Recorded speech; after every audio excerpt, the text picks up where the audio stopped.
Very good evening to all of you. Welcome to my YouTube channel Drishti Homeopathy Classes. Today I want to discuss regarding the radius. This is the continuation of osteology portion. This is the radius. This is the radius and is the long bone of upper extremities. It has three parts: upper part, shaft and lower part. In upper part there is a rounded or cup shaped. This is a head and head is cup shaped.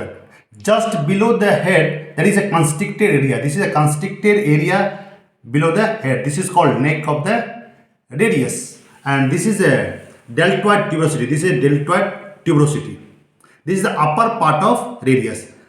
Other thing is this is the shaft of the radius. Shaft contains three border and three surfaces. Three border and three surfaces. This is the anterior border, which is extending from the radial tuberosity obliquely and going down to the dorsal end or lower end of the radius. This is the anterior border.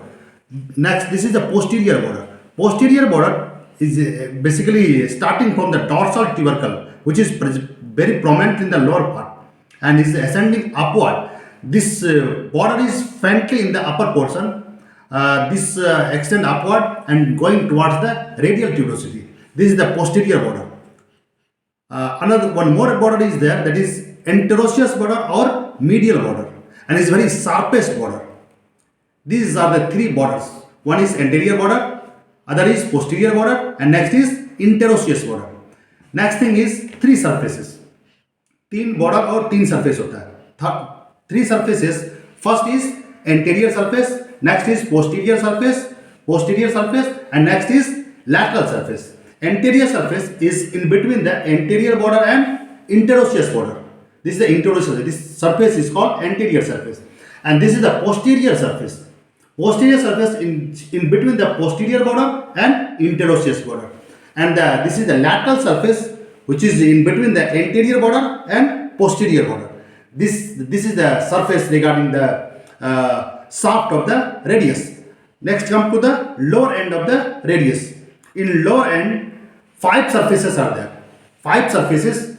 One is anterior surface. Other is posterior surface. Next is lateral surface. Next is medial surface, and next is inferior surface. These all are the five surfaces which is present in the lower end. Before going to the next point, first of all, in the lower end of the radius, one more thing is a stelloid process, which is present on the lateral side, and one more tubercle which is very prominent in the lower end is called dorsal tubercle. In the medial side of the lower end, one articular notch is there.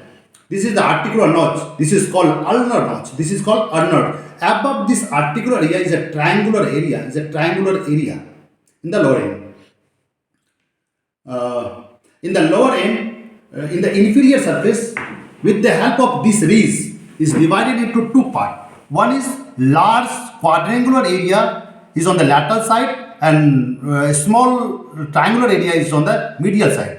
This articulate the carpal bone. The large whose area is articulated with the scaphoid, and this is small area articulated with the lunate bone. This is the parts of the radius. Next we have to decide which side this bone belongs to.